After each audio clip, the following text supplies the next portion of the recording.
विश्व के सभी मेरे साथियों को रजत अम्बेडकर की ओर से जय भीम, नमो बुद्धाय। द अनटोल्ड अम्बेडकर के 12वें भाग में आप सभी लोगों का स्वागत है। डॉक्टर बाबा साहब अम्बेडकर 26 नवंबर 1949 को भारत को संविधान देकर अपने घर पर दिल्ली के अलीपुर रोड के बंगले पर आ गए। बाबा साहब अम्बेडकर जी की एक आराम कुर्सी हुआ करती थी, रोलिंग चेयर। उसके ऊपर बाबा साहब अम्बेडकर बैठे, अपनी आंखें बंद कर ली और थोड़ी ही देर में बाबा साहब अम्बेडकर जी के आंखों से आंसू बहने लग गए। बगल में डॉक्टर बाबा साहब अम्बेडकर जी के सचिव शंकरानंद शास्त्री खड़े थे। शास्त्री जी ने देखा कि बाबा साहब अम्बेडकर रो रहे हैं। अब बाबा साहब को कैसे उठाऊं और कैसे पूछूं कि आप क्यों रो रहे हो।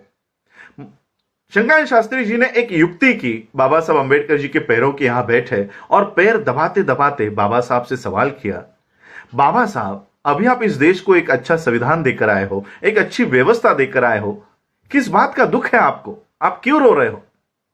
बाबा साहब ने आंखें खोली और शास्त्री से कहा कि शास्त्री, मैं मेरे जीवन के सफर को याद कर रहा था और इस सफर को याद करते करते मुझे मेरा बच्चा याद आ गया, मेरा बेटा, मेरा सबसे प्यारा बेटा राजरत्न मुझे याद आ गया।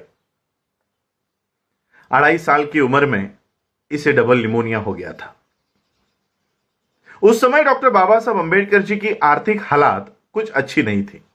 बाबा साहब अम्बेडकर उस समय वकीली किया करते थे और ऐसे हालातों में बाबा साहब अम्बेडकर जी का यह बेटा, इसे डबल निमोनिया हो गया था। जुलाई 1926 में इसे डबल निमोनिया हो गया था और बाबा साहब अम्बेडकर हाईकोर्ट में, बॉम्बे हाईकोर्ट में एक केस के संदर्भ में गए थे। माता रमाई ने देखा कि राजरत्न का बुखार बढ़ते जा रहा है। माता रमाई ने बाबा साहब के कार्यकर्ता से कहा कि बाबा साहब जहां कहीं पर भी हो, उन्हें तुरंत घर लेकर आओ। यह कार्यकर्ता हाईकोर्ट पहुंचा और हाईकोर्ट पहुंचने पर बाबा साहब को संदेशा दिया कि बाबा साहब आपको तुरंत घर बुलाया है।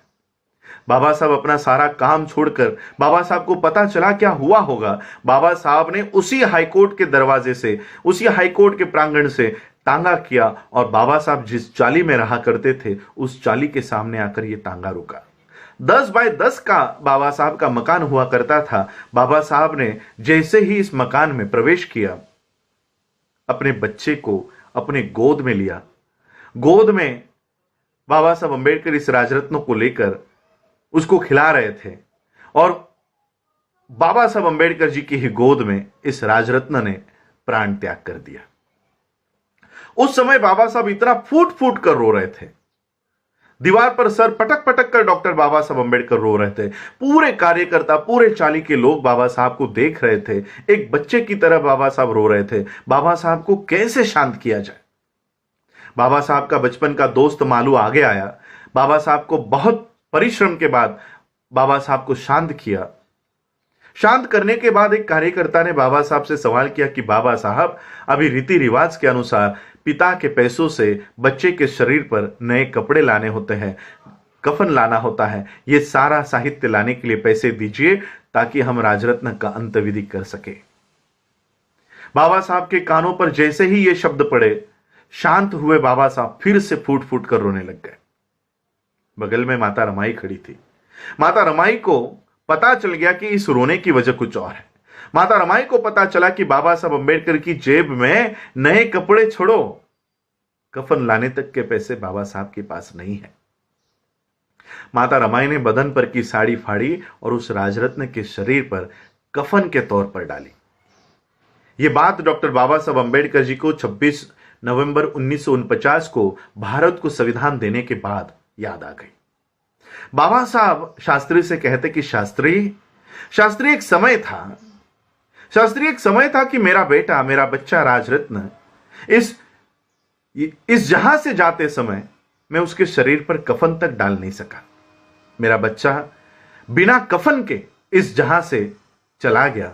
लेकिन आज मैंने इस देश को संविधान निर्माण करके दिया है और एक ऐसी व्यवस्था मैंने इस देश में कायम कर दी गई है।